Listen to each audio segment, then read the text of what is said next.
السلام علیکم ورحمۃ اللہ وبرکاتہ۔ انعام القرآن ٹرسٹ پاکستان بھر میں تعلیم قرآن عام کرنے کے لیے قرآن پاک سے متعلق ہر قسم کی چیز مفت فراہم کر رہا ہے۔ اللہ پاک قبول و منظور فرمائے، آمین ثم آمین۔ نحمده ونصلي ونسلم على اشرف الانبیاء والمرسلین، اما بعد فاعوذ باللہ السمیع العلیم من الشیطان الرجیم من حمزه ونفخه ونفثه ولقد یسرنا القرآن للذکر فهل من مدکر، اور یقیناً ہم نے قرآن کریم کو نصیحت حاصل کرنے والوں کے لیے آسان کر دیا ہے، تو کوئی ہے جو اس سے نصیحت حاصل کرے؟ حاضرین، سامعین اور ناظرین کرام، انعام القرآن ٹرسٹ پاکستان کے زیر اہتمام ترجمۃ القرآن کا یہ شاندار سلسلہ جاری ہے، جس کا آج ہم 31واں سبق پڑھنے جا رہے ہیں۔ ہمارے سبق کی ترتیب میں سب سے پہلے 2 حروف آتے ہیں، تو آج کا پہلا حرف ہے لعل۔ لعل کا معنی ہے شاید۔ اللہ رب العزت ارشاد فرماتے ہیں واتقوا اللہ لعلکم تفلحون، اور اللہ سے ڈرتے رہو، اللہ کا تقوی اختیار کرو تاکہ تم کامیاب ہو سکو۔ یہاں پہ ہمیں یہ یاد رکھنا چاہیے کہ لعل کا ایک معنی تاکہ ہے اور ایک معنی شاید ہے۔ اگر لعل کی نسبت لفظ اللہ کی طرف ہے، یا اگر لعل کی نسبت ذات باری تعالیٰ کی طرف ہے تو پھر اس کا معنی تاکہ ہے، اور اگر اس کی نسبت کسی اور کی طرف ہو تو وہاں پہ دونوں معانی ممکن ہے، تاکہ بھی اور شاید بھی، اور وہ موقع کی مناسبت سے پتہ چل جاتا ہے کہ کون سا معنی ہے۔ اور دوسرا حرف ہے کئی۔ کئی کا معنی بھی تاکہ ہے، لیکن یہ فعل مضارع پہ آتا ہے، یہ فعل کے ساتھ استعمال ہوتا ہے، ورب کے ساتھ استعمال ہوتا ہے۔ کئی لا یکون دولتم بین الاغنیاء، اللہ رب العزت ارشاد فرماتے ہیں کہ یہ جو زکوٰۃ کا نظام ہے، صدقات کا نظام ہے، اس کا بنیادی مقصد یہ ہے کہ دولت صرف امیروں کے درمیان ہی چکر نہ کاٹتی رہے، بلکہ اس کا کچھ حصہ پسے ہوئے طبقات تک، پسماندہ طبقے تک اور غریبوں تک بھی پہنچنا چاہیے۔ اور اس دنیا کا بہترین نظام دین اسلام نے فراہم کیا ہے، زکوٰۃ کی صورت میں، بیت المال کی صورت میں، صدقہ و خیرات کی صورت میں۔ حضرات گرامی، ہمارے سبق کا دوسرا حصہ ہے اردو الفاظ، اور آج کا پہلا لفظ ہے قول، بات، قول۔ قرآن کریم میں یہ 92 مرتبہ استعمال ہوا ہے، سلام قولا من رب الرحیم، کہ جنتیوں کو اللہ کی طرف سے، ان کے رحم کرنے والے رب کی طرف سے جو بات کی جائے گی، جو ان تک پیغام پہنچایا جائے گا، وہ سلام ہوگا، اللہ خود ان کو سلام کہیں گے، اور اللہ بعض دفعہ فرشتوں کے ذریعے بھی ان تک اپنا سلام، اپنا پیغام پہنچائیں گے۔ اور دوسرا اردو اسم ہے قیامت، جو کہ قرآن مجید میں 70 مرتبہ استعمال ہوا ہے۔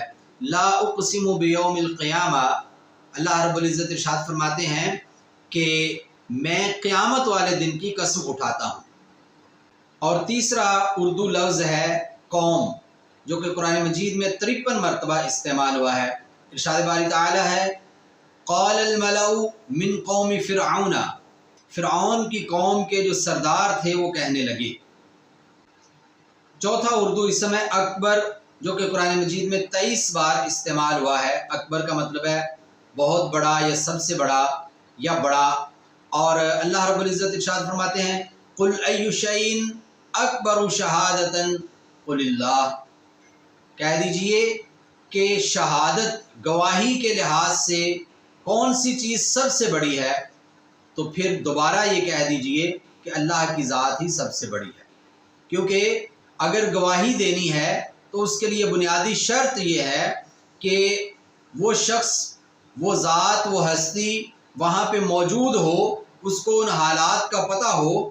تو اس لحاظ سے سب سے بڑی گواہی جو ہے وہ اللہ کی گواہی ہے، کیونکہ اللہ کی ذات اپنے علم کے لحاظ سے، اپنی قدرت کے لحاظ سے ہر جگہ پہ موجود ہے، اور اللہ رب العزت ہر شخص کی بات کو ہر وقت سن رہے ہیں، بلکہ اللہ تو دل کے ارادوں سے بھی باخبر ہیں۔ اس لحاظ سے سب سے بڑی گواہی خود اللہ کی ذات کی گواہی ہے۔ اور ہمارا 5واں اور آخری اردو اسم ہے فتح، کامیابی۔ قرآن مجید میں یہ لفظ 12 بار استعمال ہوا ہے۔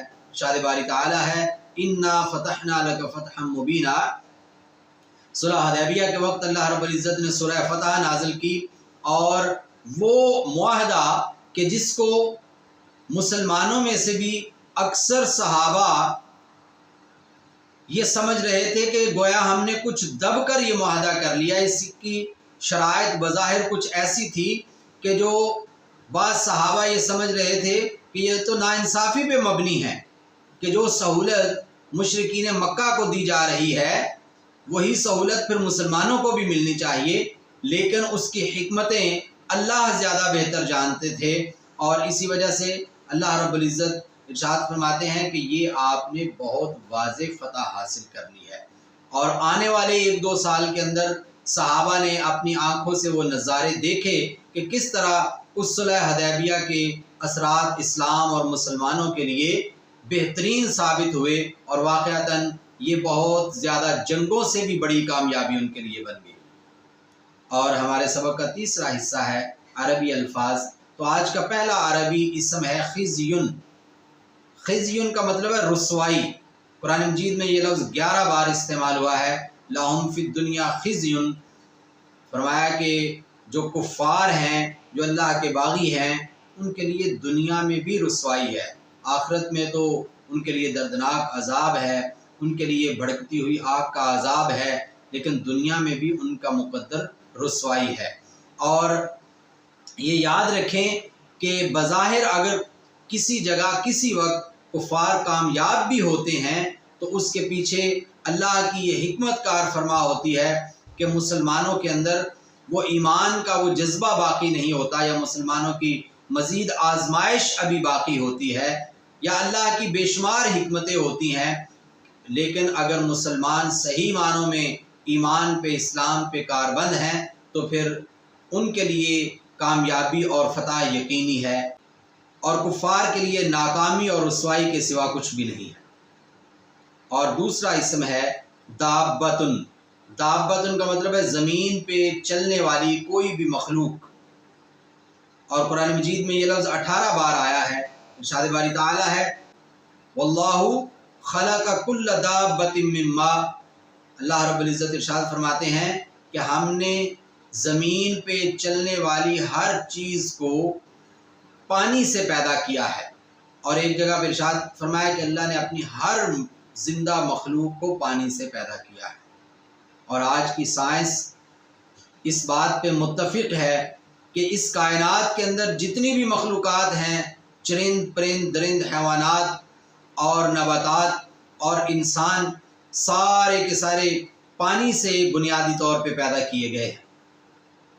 اور تیسرا عربی اسم ہے دیار، جو کہ دار کی جمع ہے۔ یہ قرآن مجید میں 48 بار استعمال ہوا ہے۔ الذین اخرجوا من دیارہم، مومنین کے بارے میں اللہ رب العزت ارشاد فرماتے ہیں کہ یہ وہ لوگ ہیں کہ جن کو کفار نے ان کے گھروں سے نکال دیا تھا، ان کو ان کے گھروں سے نکال دیا گیا۔ مسلمانوں کے ساتھ، مومنین کے ساتھ ہر دور میں، ہر زمانے میں، ہر امت میں ظلم کی بڑی بڑی داستانیں رقم کی گئیں، اور خود ابتدائے اسلام کے اندر مسلمانوں کے ساتھ، اور بالخصوص مکہ کے جو مسلمان تھے، خود نبی کریم صلی اللہ علیہ وسلم بھی ان کے ساتھ جو واقعات پیش آئے، ان میں ایک بہت بڑا واقعہ یہ بھی ہے کہ ان کے لیے سرزمین مکہ اس قدر تنگ کر دی گئی، ان پہ ظلم کے ایسے پہاڑ توڑے گئے کہ ان کو اپنا گھر بار چھوڑ کے نکلنا پڑا۔ اور آج کا ہمارا چوتھا عربی اسم ہے درجات۔ درجہ کی جمع ہے درجات، اور قرآن مجید میں یہ 18 بار استعمال ہوا ہے۔